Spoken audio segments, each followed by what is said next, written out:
and impact of political decisions. Big Talk got you covered. From policy debates to geopolitical insights, from thought-provoking discussions to actionable insight. What is the real responsibility of government? Big Talk delves deep into the heart of the matter. Join us weekdays on global televisions from 6:30 p.m. for a reverting journey into the heart of politics, where we dissect issues shaping our society.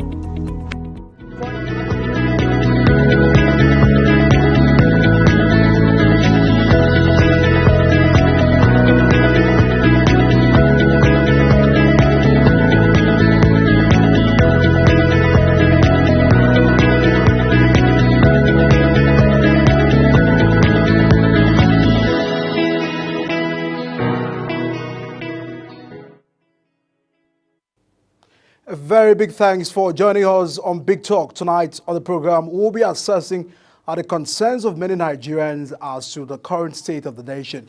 And there have been concerns and reactions. And now the People's Democratic Party have actually expressed that it's actually outrageous for the federal government to increase the petrol prices, lamenting that the federal government is inflicting further hardships on Nigerians. The PDP rejected what it described as a punishing increase in the pump price of the premium motor spirit to over 1,000 per litre in various parts of the country. The leading opposition party has stressed that it was brutal and assault on the sensibility and the well-being of Nigerians by the All Progressive Congress administration. They have reacted on that issues. And of course, we'll also be looking at the internal issues in the People's Democratic Party, as well the concerns of stakeholders and what really looks like for the way forward in the party's internal democracy. Tonight on the program, I'm being joined by the PDP Deputy National Publicity Secretary, Ibrahim Abdullahi. Of course, a very outspoken gentleman who understands the issues of the nations, and of course will be bringing us to speed the concerns of his party and assessing the current state of the nation. Thanks so much for joining us on the program, Alhaji. My pleasure being here. There are a whole lot of concern on what is really happening in the PDP. We've seen different threads, different statements, and all of that. With what we saw in 2023 elections, people expected that PDP probably would have come together to see how they can move forward. We understand that the politics of 2027 has begun, several concerns, several engagement and all of that, but it looks that PDP are not together. And probably people are saying you can't in any way expect to rule this country if you can't put your house together. Are you worried about what is happening in your party? Well, let me start by thanking you for the opportunity to speak with you on this issue. It's a knotty issue, and we've been speaking, trying to engage Nigerians and the international community with the problems bedeviling our party, the PDP. It is not expected that we did not envisage that we were going to get it to this level with this problem. We had envisaged that by the end of 2022, everything being equal, PDP would have been put back in its proper footing to be able to confront the 2023 elections. But sadly, leadership tussle, characterized by the primaries and its outcome, pre and post, became responsible for some of the predicaments that we ran into. But suffice to say that PDP, like I've always argued, is that Trojan elephant, which is capable of taking the load, no matter the weight, and to be able to journey through. I have argued severally that it's the only political party that has remained with its color, its texture, its name, and the original objectives that founded it in 1998. The other four that came into being together with the PDP have either fizzled out or metamorphosed into other platforms, including the APC, to produce power. So PDP remained the only political party throughout Nigeria's history that has lasted for 25 years in a democracy. And it's still going on. So these crises that we are confronted with are not unexpected. They are things we envisaged. Managing a complex and heterogeneous nation like Nigeria, like we did in the 2016 years before the loss of power in 2016, would not be anything that anyone in this country or any keen observer of politics would sweep off in the carpet. PDP was able to govern this country for that period in question on a single-digit inflation. This is not the case today. We secured debt cancellation for this country, which we inherited from the military in 1998. We were able to create those anti-corruption agencies that are today being deployed against even the PDP, ICPC, EFCC, NFIU, name it. Now, PDP understands that the loss of power in 2015 was going to constitute clog on the wheel of progress for it.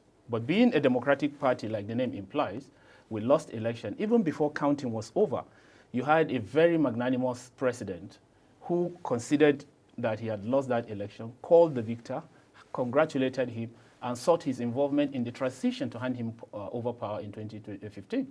That was not the case in 2019. You will recall what happened. You will see the desperation, you will recall the desperation that was deployed by APC to ensure that they put this country back into the Stone Age. And this was what we experienced again in 2023, which you will recall vividly. Now, frightening poverty, acute joblessness, and all of those things that are now manifestly clear for Nigerians to contend with, would be said to be the dividends of their action in 2023 and, of course, in 2019 and 15. Which APC today is inflicting on Nigerians. But sadly, their days are numbered. We are to tell them that they should prepare and begin to pack their things. PDP is getting its house in order, regardless of this difficulty that we are contending with. And it is not unexpected, because managing even family fronts has proven difficult. This you will agree with me. Now, it's not only PDP that is confronted with these problems. APC is also going through its own internal strife. The Labour Party is also confronting its own. You just saw the emergence of Nenadi Usman, the former finance minister and a product of the PDP. And wherever you look at them, including the ones that are managing APC today, are product of the PDP. So what we do is we orient these people. We give them tutelage, and then they turn out as prodigal sons and then go somewhere. But whatever it is, PDP is getting its house once again, and we are going to confront the challenges and salvage Nigerians from this despair and despondency, which seem to be, the order of the day. All right, because I understand that parties try to move forward. They have set up reconciliation committee and all of those mechanisms to see how they can bring people together. But, 2023, it is said that those and Nigerians who are saying that it was the carelessness of the party, that we had Peter Obi leaving the party, men like Kwankwasa and all of those persons who left the party. And it also looks that even former Governor Wike, and now the Minister of FCT, is having a tough time with the party. He has threatened that he will put fire in the state governors that are backing Fubara. And the last state congress in the state, we saw former Governor Wike being the leader of the party by essence of leading the party affairs at the state. We didn't see the governor. Some Nigerians are bothered about that exercise. Does it mean that you have the capacity to resolve this issue, and even the membership of the Reconciliation Committee have the capacity in addressing this issue moving forward for the party? Oh, certainly. That is why we have lasted these 25 years that I referred to earlier. If PDP had not developed internal mechanism of resolving its own problem, it probably would have also fizzled out like the others. It has the capacity to address those problems in-house. What you saw a fortnight ago, the two committees that were put in place, it's an offshoot. It's a decision of the PDP. And this has always been the trajectory throughout history. We will always deploy the wisdom of the founding fathers, which is that when the problem becomes so mountainous, like we are having now, and then the NWC is not, or feel it will not be in the position to address the problem to the satisfaction of all and sundry, then we deploy committee assignments. And these committees, one is headed by elder statesman Chief Tom Ikimi. You will recall Tom Ikimi is a household name in Nigerian politics. He was a national chairman of a political party which even ruled this country. He was a foreign minister in the days of Abacha, and you will recall the role he played in putting the narrative out there for Nigeria in those days, even against South African President then, Nelson Mandela. Now, what we are saying is that the committees have the capacity and the wherewithal at their disposal to salvage this problem for the PDP without having to go any further. Not just that of the reconciliation, there's that of the discipline. And all of those persons whose credentials have been put to questions, or who have done anything either untowardly or towardly, directly or indirectly, to sabotage the party in the effort during the elections proper and prior to the election, they are going to face these committees. And I can tell you there will be light at the end of the tunnel. These are people, the committees are peopled by wise men, all of them former governors, ministers, distinguished senators, and you don't expect those sort of names to be cowed by an individual. In the event, I'm likely to have a question in that direction. What's the description of a state leader, party leader in the state? Because Nigerians are concerned about that position in Rivers State. No, party leader is just a nomenclature.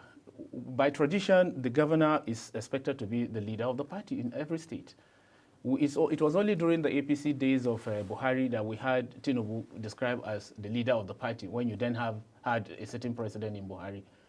But ideally, where you have the person occupying the highest position of authority, he becomes the leader of the ruling party in that state, because resources are responsible for the running of the party, and they are at the disposal of this fellow. So your guess will be as good as mine if you don't understand the language. But it looks that leadership in the Rivers State is being threatened.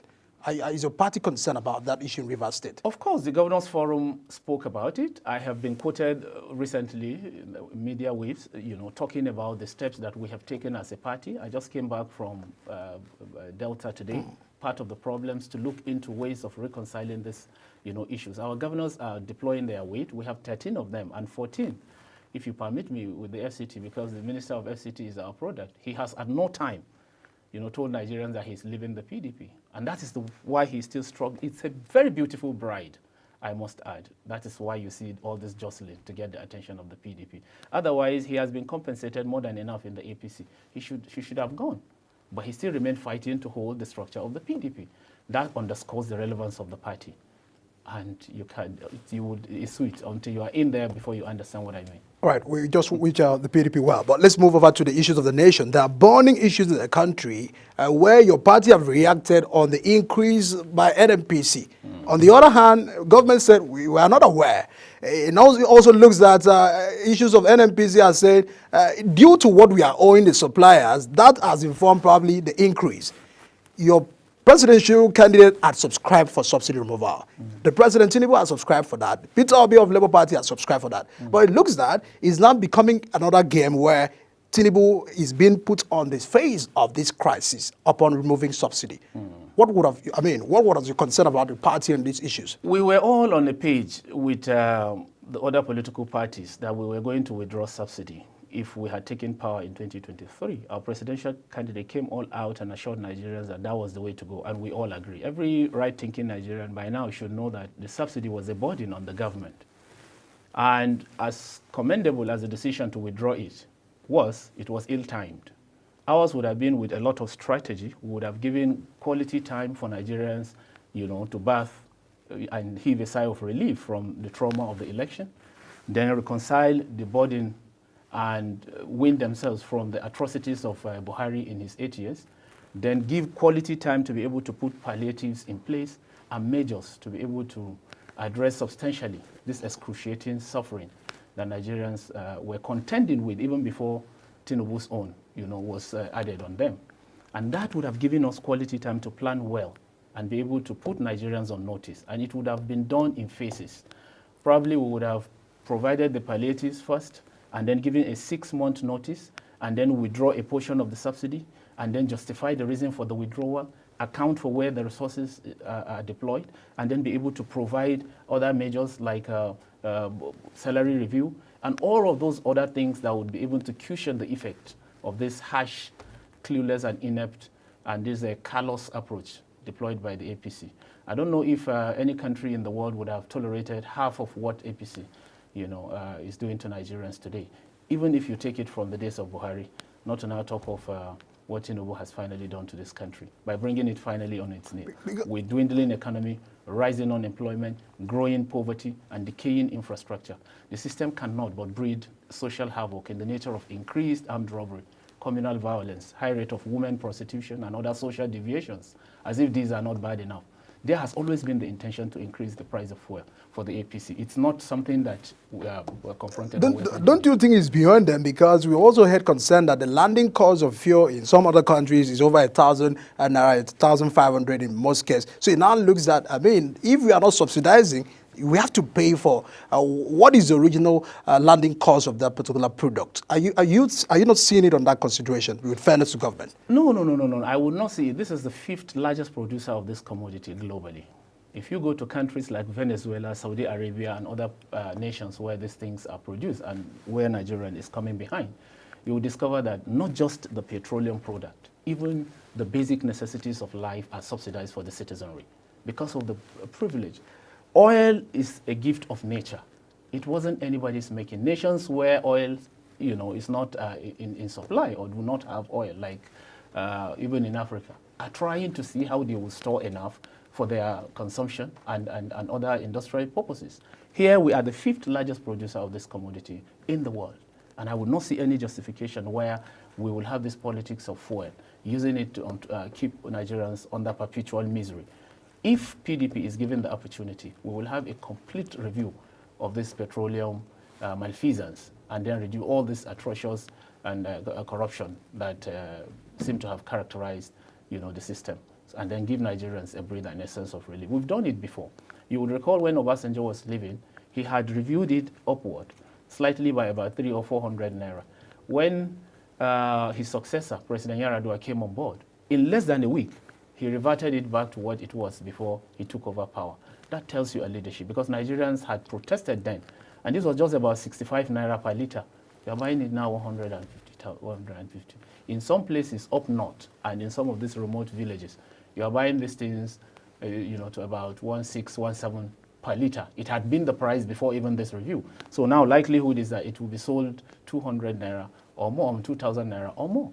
So the danger is there for everybody to see and begin to tell themselves the truth, because we have a nation here which we want to bequeath to our children and great-grandchildren. If we allow this APC, we will wake up and realize that there's no nation called Nigerian anymore. How do you react to the fact that APC are saying the decline was caused by a PDP? Because we had a GDP decreasing from 7.98 in 2010 to 2.97 in 2015. And since 2015, the global oil price, the geopolitical tensions, COVID-19 have all taken tolls on Nigeria's economy. So it looks that we inherited a bad economy from PDP. That's what APC are saying. But that's the desperation that characterized APC's coming to take power in 2015. Had they said this sort of things to you? Did you hear them saying it even in the build-up to Tinubu's presidency? No. They are giving you empirical analysis that is not justifiable. If they think the burden is too much for them, vacate the seat and allow other people who have the competencies to come and take you. Managing a polity like Nigeria does not require rocket science if you have the wherewithal.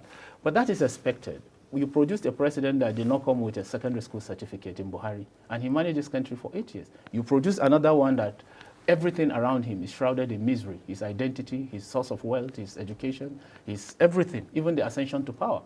And then you expect anything? You can't build something without a foundation. So the crux of the matter is the deficient background of the leaders we have provided, or APC is priding with, and that's the crux of the matter. If they think these are the problems that will militate against their success, they should vacate the seat and see the competent people if they will not be able to fix this problem for the general good of this country. President Tinubu did well in Lagos. Probably many people said the internal generated revenue of Lagos and all of this concern were probably the yardstick why Nigerians had to vote him into office as a president. Are you concerned on what he did in Lagos compared to what Obasanjo have recently said, that Nigeria is a complex society? It's probably not really hard to rule, but I mean, it was just given his concern about the state of the nation. Do you feel that Tinubu was not prepared for what he's seeing in Nigeria compared to what he had in Lagos? That's exactly the crux of the matter. That exactly is the bone of contention. There was deficiency on the part of his conception. So is that not enough track record to adjudge him, or probably to have hope that things really will get better during this time? No, there's nothing that will get better. You don't require 1 year to be able to understand the problem. And then if this man had given himself like 5-6 months into power before he withdrew the subsidy, it probably would have said, oh, he took his time to understudy. And that was something he ought to have even done before the election. If you desire to rule a people, you should be able to understand their problem, or anticipate at least what are the challenges that are there before you. For a person who has built this ambition for over 40 years now, there's no reason why he should be failing or experimenting, with leadership at the expense of Nigerians. Untold hardship there that has put Nigerians today living in misery and squalor, despondency and despair in the land. You can't ask for anything worse than this. It's not possible anywhere in the world. So some of the policies his government have introduced, and some of those palliative concern distribution of over 570 billion to some governors, even your party governors, and all of those reforms, are they not enough to cushion the effect of the hardship? Why Nigerians will keep on giving him some time? Because he has appealed in his several broadcasts, give me some time, be patient with me, I'll do the job. There appears to be the end of the road for the APC. There's no time they will be requiring from you and I. Every Nigerian is telling you out there that what they contend with in the market square the frightening insecurity in the land, the abject poverty, the absence or eradication of the middle class is enough justification for Nigerians to say they don't have any patience no more. They've been pushed to the wall. We've gotten to a level that is called Rubicon now, you know, the critical range where you can't push enough more. So Nigerians are not taking any crabs from anybody, any politician that does not have 6 months within which to experiment whatever he is going to do in power. Then he should vacate the scene for Nigerians to salvage themselves. So I am not agreeing with Tinubu. He doesn't seem to have anything, nor his party, to give to Nigerians. Nor any Nigerian is willing to experiment again. Even if PDP is not the option, Nigerians are out there, like I told you earlier, you know, at the background, that the governor of Delta was saying yesterday. It's up to Nigerians now to decide and determine their fate. If they are fine with this, we wish them well in 2027. And he had hired people to do the job. The ministers, he gathered over 40 of them to probably help him in delivering some of these mandates. We expect, of course, we have technocrats and, of course, our politicians in that cabinet. Are you saying or seeing that the cabinet members are not doing their job, or they have not helped the president to deliver on these situations right now? Or does it look that they were not properly well prepared? I mean, because he had a manifesto, and probably Nigerians had bought into the manifesto they had. And we're looking at what the ministers are doing now and what the renewed hope agenda had in stock with the reforms and the policies it's making. Again, I'm asking, is this policy not really working? Is it not popular? Is it not accepted by the people? Because if you look at statistics of how much government has spent in terms of statistics, you understand that it ought to probably have taken Nigeria somewhere. That's the concern of what Nigerians are having. I think you have just answered the question. You have deployed this amount of money within the period of 1 year, which PDP in its 16 years did not deploy for Nigerians, yet we were able to provide the solutions. Look, leadership is a business of facing problems and finding solutions. I must say that I am not impressed by the sincerity of purpose, the sense of duty and realism which engendered lack of compromise shown by this APC. What I'm telling you is that if Tinubu would deploy 40 ministers, or even 100 of them likely, he will not be able to solve the problem of this country, because to be honest with you, there's no foundation. And he is the foundation. You cannot sit there as Minister of Petroleum, which Buhari did. We didn't do that as a party when we were ruling. If you will not remember any name. So you feel he has a knowledge of this increase of the price? Of course, it was his decision unilaterally. It did not come from any executive council meeting or informed decision through the process. So indeed he had betrayed Labour, because Labour was saying, you betrayed us, we had agreed 70,000 minimum wage, and that's why you had to accept that. Exactly. It was a jilt on their part. All of the agreements that Tinubu had with even the sincere civil society, he has reneged. And he keeps reneging. And this is what we are going to harvest till 2027. But I have a promise for them. We are going to send them out, because red card is ready already. Well, we are trying to make Nigeria to survive before the next election, because we still have about 3 years to be confronted with right now, and that's why we are saying what should be the way forward and the issues on ground right now. It all looks that a concern also for the fact that if probably we had Atiku Abubakar, he was the vice president. Yeah. There's those that will tell you that Atiku Abubakar probably didn't really do anything when he was the vice president. How much capacity did he probably we had on him to deliver on the job, that things would have still been the same.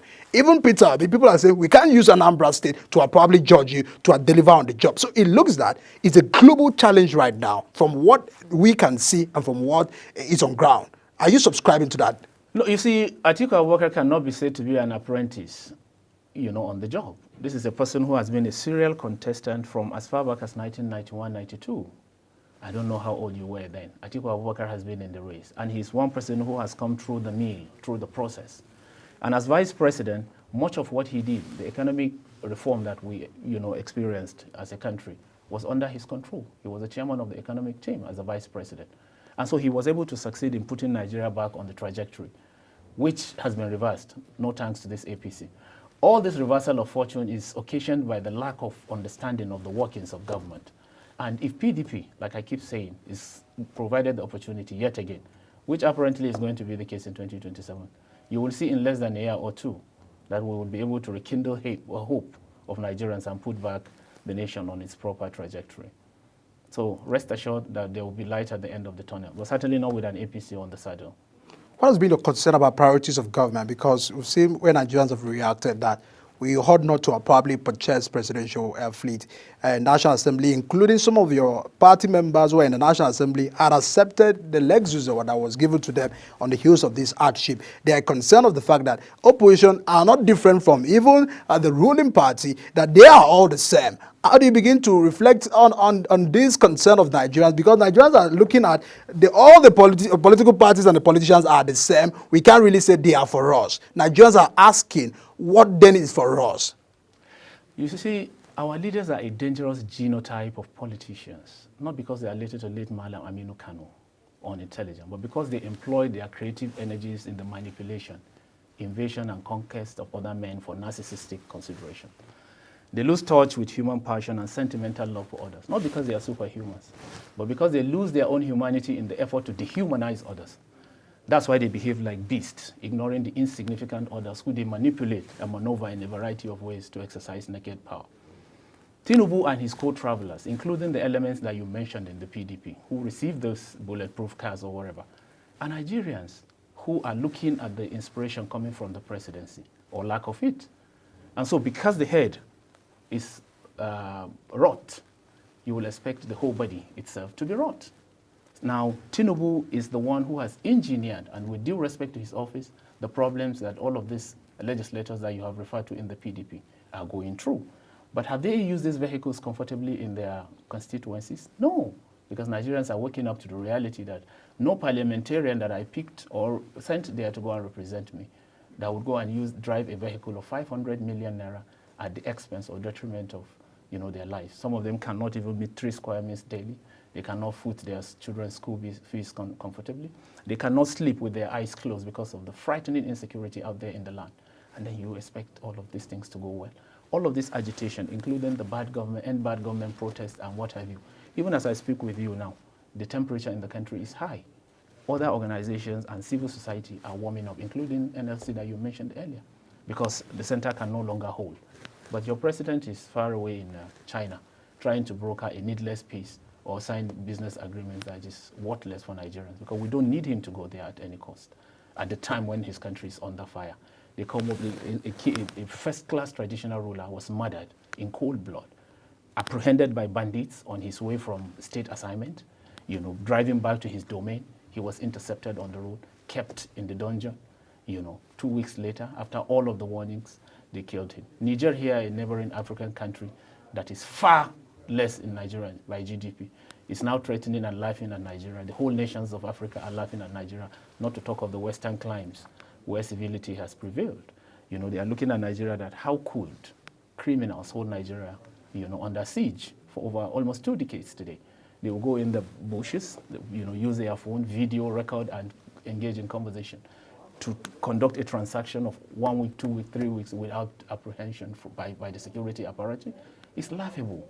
Nigeria has been reduced to and then like somebody was saying recently, what giant is Nigeria? It has condescended, it has retrogressed by 200 years. We are now back onto the Stone Age, where Thomas Hobbes would describe state of nature, where life is nasty, brutal, short. We are not praying for that, Doctor. Okay, as we begin to wrap up, a concern on the fact that some end bad governance protesters have been accused of treason.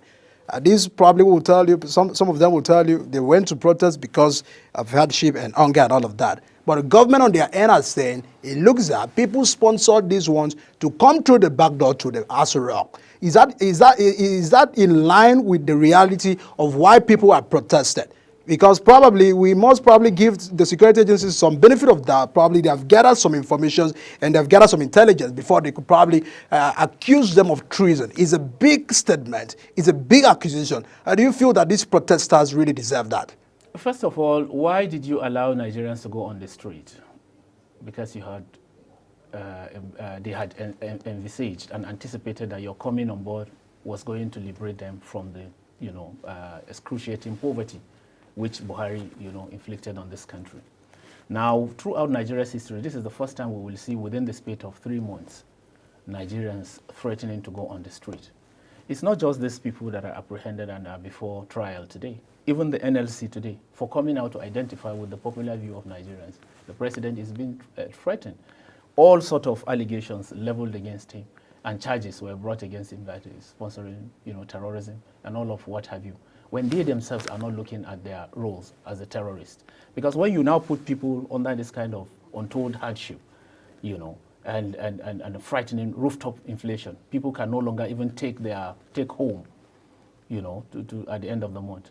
And I wonder what kind of country is this? Nobody will expect these people to be talking about trying these people at the time they came out to, express their misgivings, just to ventilate the air, which is provided for by law. Which is within their fundamental rights as provided in our Constitution. Section 36 up to 7 is free about all of this thing. Why would Nigerians be taken into the state of barbarism, by going to do things that even the days of the military we did not experience? This is taking us back to, and this is a democratic experiment. Even if elections are misappropriated and ballots are stolen and then people are returned unelected, but then are pretending in there as elected, we're supposed to have done it with some semblance of sanity and civility, so that international community will not reduce us to the laughingstock that we have become, sadly. So certainly it's a condemnable development. There's no justification for trying these innocent souls for coming out to express their misgiving. We had it in the days of the PDP, when the same president was marching the streets of Lagos, in Ojota and everywhere. But your party is not marching the street now. We've not seen leaders of your party also protesting. Yeah, because our approach is civilized. We do not have to be or condescend to their level to now become street urchins, now shouting against them. No, we criticize. I'm speaking with you. Within the space of 1 month, I have spoken to more than 50 media organizations, and interviews I've granted to several of them. And then my colleagues are doing the same. The party is talking. This is within, the confines of civility. We do not have to do what Erufai, and Femi Falana and what have you were doing in those days, and including the President Tinubu. We are guided by decorum, sanity, and civility, and we will do it as expected by Nigerians. We will not condescend to that level. Lastly, what should the president do to reduce the hardship of Nigerians? Because you need the Nigerians to survive before 2027 for you to contest. No, it's clearly one thing. The president should just admit to Nigerians, first of all, that I stole your mandate in 2023. He should equally admit to Nigerians and apologize to them that I thought I could fix this problem, but it appears I cannot. Those humble truth, this confession, will go a long way in liberating this country from this. And you feel even your party would have admitted that concern? Well, we certainly would. Because we've also seen what some of your governors are doing in their respective states. Our governors are performing. You have not seen one of the PDP states that is crying today. Only last week I was in Plateau. Go and see the informed, programs of the governor in the state. See what is happening today. The governor of Taraba is just the best performing governor. Look at the one that is happening in Delta, in Bayelsa, in Akwa Ibom. The Bauchi governor is the chairman of the Governors Forum, an outstanding performer out there.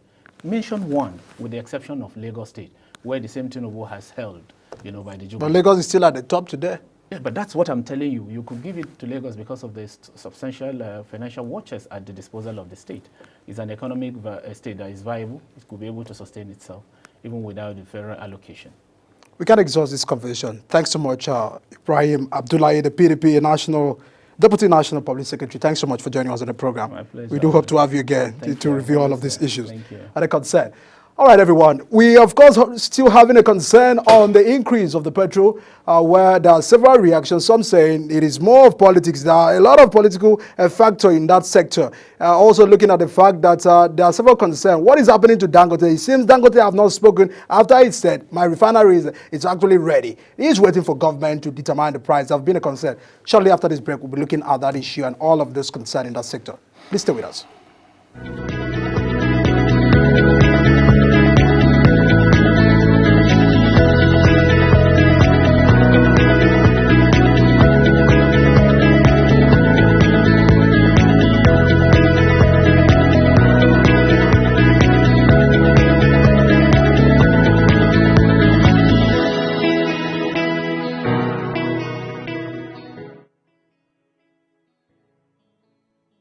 Insightful idea that takes the center stage and the conversation that gets beyond the headlines to explore the lasting impact of political decisions.